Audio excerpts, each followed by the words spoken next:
بسم اللہ الرحمن الرحیم الحمدللہ وحدہ والصلاۃ والسلام علی من لا نبی بعدہ۔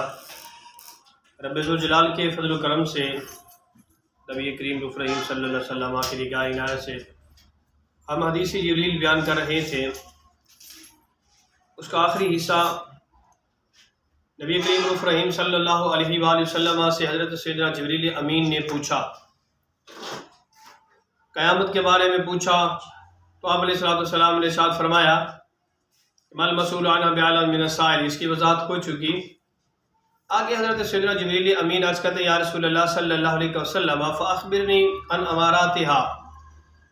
عرض کرتے یا رسول اللہ صلی اللہ علیہ وسلم مجھے قیامت کی علامات کے بارے میں ارشاد فرمائے، اس کے بارے میں خبر دیں۔ حضور سید عالم صلی اللہ علیہ وسلم نے ارشاد فرمایا أَن تَلِدَ الْأَمَةُ رَبَّتَهَا وَأَن تَرَى الْحُفَاةَ الْعُرَاةَ الْعَالَةَ رِعَاءَ الشَّاءِ يَتَطَاوَلُونَ فِي الْبُنْيَانِ۔ آپ علیہ السلام نے ارشاد فرمایا کہ قیامت کی نشانیوں میں سے ایک نشانی یہ ہے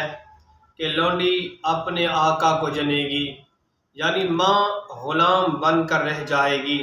اور جو اس کی اولاد ہوگی وہ اس پر سرداری کرے گی، یعنی ماں کا کوئی مقام اور مرتبہ نہیں رہے گا اور مائیں مجبور ہو جائیں گی۔ تو یہ قیامت کی نشانی ہے کہ آج کل دیکھا جاتا ہے کہ ماں کی کوئی قدر و قیمت نہیں ہوتی اور باپ کی بھی کوئی قدر و قیمت نہیں ہوتی، تو یہ قیامت کی نشانیاں ہیں۔ اور اس کے بعد فرمایا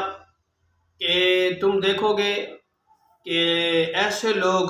کہ جو ننگے پاؤں چلنے والے، ننگے سر، ننگے بدن ہوں گے، بکریاں چرانے والے لوگ، دیہاتی لوگ، پینڈو لوگ،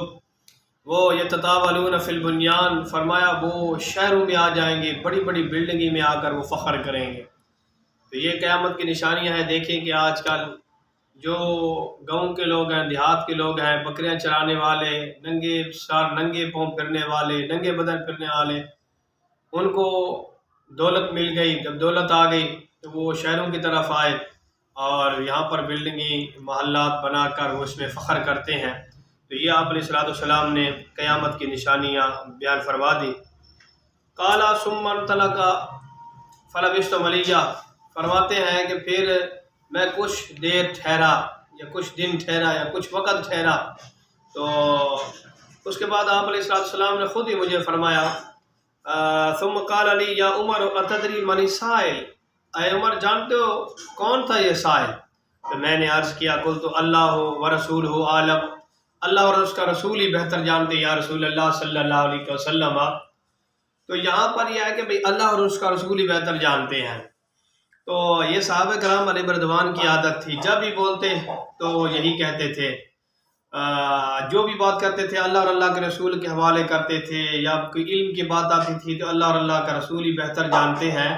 مطلب یہ کہ اللہ تبارک و تعالیٰ کے جنوانے سے، اللہ کے بتانے سے اس کا رسول بھی جانتا ہے، خدا بھی جانتا ہے اور خدا کا رسول بھی جانتا ہے، اور اللہ کا رسول کا تذکرہ دونوں کو اکٹھا ہی کیا کرتے تھے۔ تو اس میں کوئی شرک وغیرہ لازم نہیں آتا۔ صحابہ کرام علیہ رضوان نے بارہا مقام پر جب بھی کوئی اس طرح کی بات ہوتی، آج کل لوگ کہتے ہیں کہ جس طرح وصیت پوچھنے کے لیے جاتے ہیں کہ بھئی تیرا وارث کون ہے، تو کہتے ہیں کہ بھئی اللہ اور اللہ کا رسول ہی وارث ہے۔ تو بعض لوگ اس پر بھی اعتراض کرتے ہیں کہ بھئی اللہ تو ہے لیکن رسول کو بیچ میں کیوں لیا ہے؟ جب بھی بات قرآن کے اندر آتی ہے وہاں پر بھی اللہ اور اللہ کا رسول اکٹھے ہی آتے ہیں۔ جب صحابہ کرام علیہ رضوان بھی بات کرتے ہیں تو وہاں پر بھی فرماتے ہیں اللہ اور اللہ کا رسول ہی بہتر جانتے ہیں، یا اللہ اور اللہ کے رسول کے حوالے۔ تو اس میں کوئی بات نہیں ہے۔ اللہ تبارک و تعالیٰ نے اپنے محبوب کو وہ شانیں عطا فرما دی ہیں، وہ شانیں کہ رسول کی اطاعت خدا کی اطاعت ہے، رسول کی بات خدا کی بات ہے، خدا کی بات رسول کی بات ہے۔ تو یہ دونوں ایسی ہستیاں ہیں کہ جو ایک دوسرے سے جدا ہیں ہی نہیں۔ رب آکھیا سونے محبوبہ دس کیو جیاں تینو یار بنانا ہے، مرضی نال میں بڑے ہی نبی سارے تینو پوچھ پوچھ یار سجانا ہے۔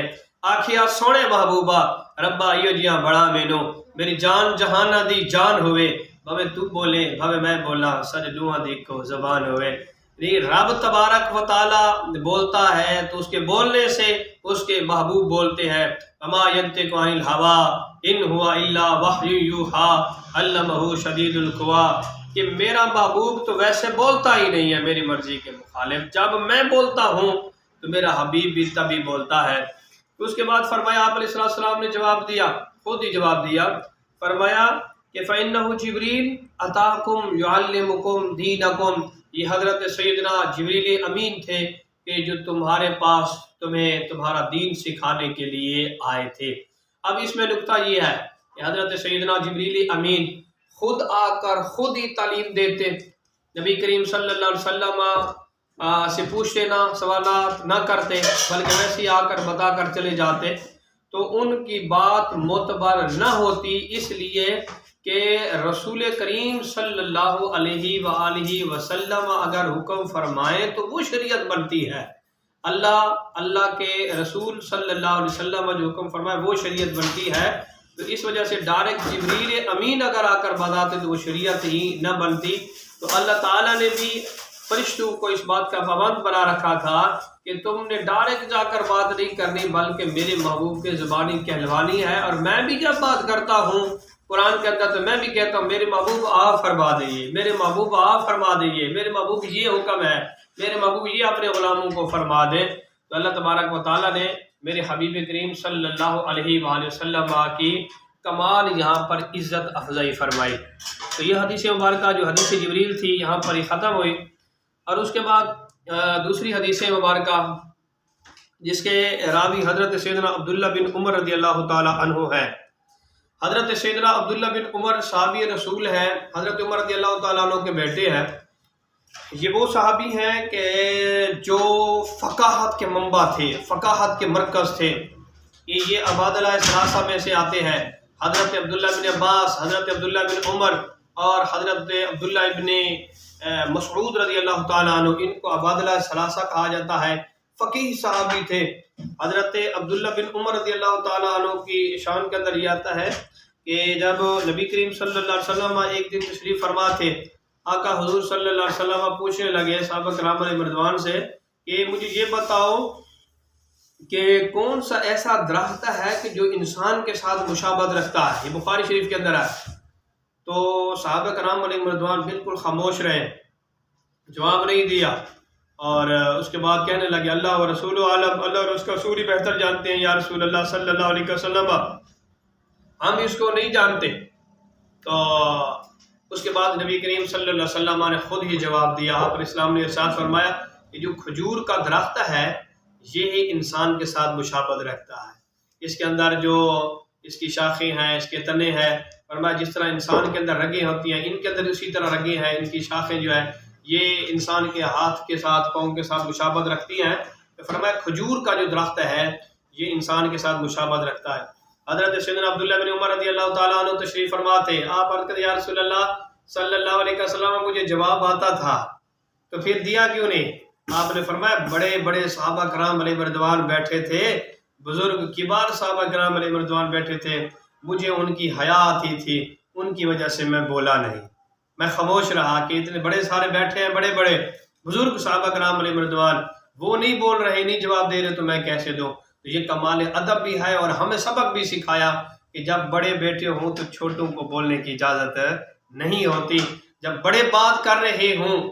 یا بڑے کسی بات پر خاموشی اختیار کریں تو چھوٹوں کو حق نہیں بنتا وہاں پر بولنے کا۔ کمال ادب یہی ہے کہ بڑوں کی عزت اور تکریم کی جائے، وہاں پر خاموشی اختیار کی جائے۔ اور حضرت